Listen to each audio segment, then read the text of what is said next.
යහපත වේවා හැමෝටම. අපිට පුදුමාකාර උරුමයක් තියෙනවා මේ රටේ පුරවැසියන් හැටියට. ඒ තමයි අපේ රටේ ඉතිහාසය.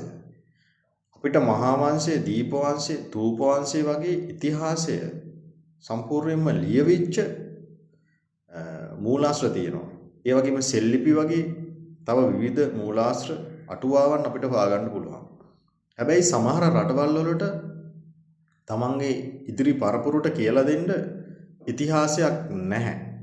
ඒකම ඉතිහාසය ගැන ලියවිච්ච යම් මූලාශ්‍ර තිබ්බත් ඉතිහාසය පිළිබඳව යම් කරුණු හොයාගන්න යම්කිසි ආකාරයක තොරතුරු තිබ්බත් සම්පූර්ණයෙන්ම ලියවිච්ච ඉතිහාසයක් නැහැ. අපේ රටට ඒ උරුමය තියෙනවා. මොනතරම් අපිට වටිනවද? මොනතරම් වාසනාවන්තද අපේ රට? මොකද ඒකට හේතුව තමයි රටක පුරවැසියෝ තමන්ගේ රටට ආදරය කරන තාක්කල් ඒ රට සුරක්ෂිතයි. රටක පුරවැසියෝ තමන්ගේ ඉතිහාසය දන්නවා නම් තමන්ගේ රට කෙරෙහි ඔවුන් ජාත්‍යාලයෙන් වද වැඩෙනවා. ජාත්‍යාලය කියන එක නිර්මාණය කරන්නට තිබෙන එකම ප්‍රධාන සාධකය වන්නේ ඉතිහාසය ප්‍රධානතම සාධකය අපි විශ්වාස කරනවා. ඒක නිසා ඕනෑම රටක සුරක්ෂිතභාවය, භෞමික අඛණ්ඩතාවය, ආර්ථික සංවර්ධනය බලාපොරොත්තු වෙනවා නම් ඒ රටට ආදරය කරන පරපුරක් පුරවැසියන් බිහි කරන්නට ඕනේ. ඒ බිහි කිරීමේදී තියෙන සුවිශේෂී උපකාරයේ උදව්ව තමයි ප්‍රධානතම සාධකය තමයි ජාත්‍යාලය නිර්මාණය කරන්නට ඒ රටේ ඉතිහාසය. එහෙමනම් ඕනෑම රටක පුරවැසියන් තමන්ගේ රටට ආදරය කරන ජන කොට්ටාසයක් මිනිසුන් බවට පත් කරන්නට නම් ඒ ඉතිහාසය අපි කියලා දෙන්නට ඕනේ. එහෙම ඉතිහාසයක් තියෙන රටක කවදාක්වත් විදේශ ආක්‍රමණ එහෙම නැත්නම් වෙනත් රටට අගතිදායක දේවල් සිද්ධ වෙන්නේ නැහැ. බොහොම අඩුවෙන්.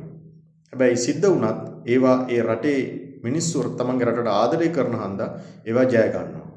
දුටුගැමුණු රජුරවන්ටත් ඉතිහාසයක් තිබ්බා. ඉතිහාසය තුලින් නිර්මාණය වෙච්ච වීරත්වයක් තිබ්බා. ඒකම වළගම්බා රජුරවන්ට, විජයබාහු රජුරවන්ටත් අපේ රට බොහෝ ආක්‍රමණ වලින් නිදහස් කරගන්නට හේතු වුණේ ඔවුන් තුල තිබුණ වීරත්වය. මේ වීරත්වය නිර්මාණය කරලා දුන්නේ ඉතිහාසයේ විසින්.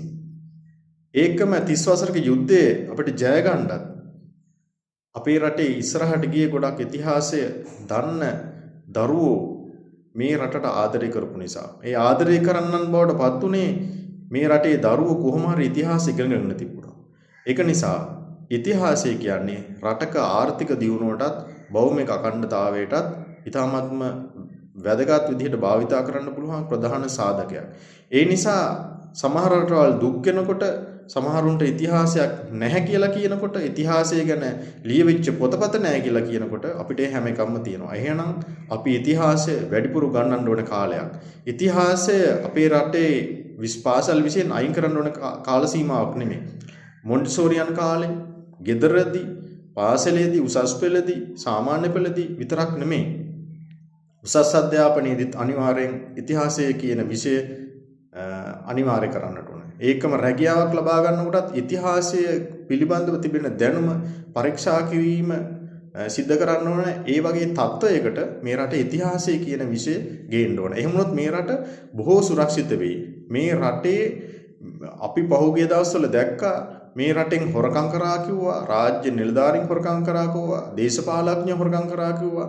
හැබැයි ඔවුන් මේ රටේ ඉතිහාසය හරියට දැනගෙන තිබ්බනම් මේ රටේ ඉතිහාසයේ කොච්චර ලේ හලලා, කොච්චර දහඩිය හලලා, කොච්චර දුක් විඳලා අපේ රට ආරක්ෂා කරගෙන බේරගෙන අද අපිට අපේ අතීත પરම්පරාවන් විසින් රජවරුන් විසින් අපිට උරුම කරලා දීලා තියනවාද කියන එක දන්නවනම් කිසිම කෙනෙක් මේ රට වැටෙන්නට, මේ රටෙන් හොරා කන්නේ, මේ රටේ අහිතකර කර්මාන්ත මේ රටේ ඇති කරන්නේ නැහැ. මේ රටට වැරදි තීරණ ගන්නෙ නැහැ කිසිම කෙනෙක්. ඒක හන්දා ඉතිහාසය කියන්නේ රටක දියුණුවට බරපතල විදිහට බලපාන දෙයක්. ඒ නිසා අපි මේ රටේ පුරවැසියන් විදිහට ඉතිහාසය කියන්නේ අපේ අයිතියක්, උරුමයක්. ඒක රැක ගන්නට අපි මේ රජයට ඉතාමත්ම කාරුණිකව ඉල්ලා හිටිනවා මේ රටේ ඉතිහාසය තව වැඩිපුර වශයෙන් උගන්වන්න ඉතිහාසයේ කිසිම විටකින් ලඝු වෙන්න ඉඩ දෙන්න එපා.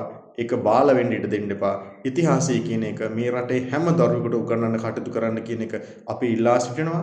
මේ අදහසට ඔබත් එකඟයි නම් මේ වීඩියෝ එක ෂෙයා කරන්න, මේක සබ්ස්ක්‍රයිබ් කරන්න. අපි මොකද ඉස්සරහටත් මේ වගේ වීඩියෝ කරනවා.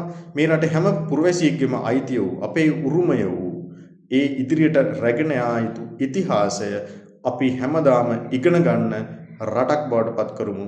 ඔබ හැමදෙනාටම ජේසු පීඨයි. ඔබ මේ මතයට එකඟයි නම් මේ වීඩියෝ එක ෂෙයා කරන්න, සබ්ස්ක්‍රයිබ් කරන්න, ලයික් කරන්න, කමෙන්ට් කරන්න. ජේසු පීඨයි.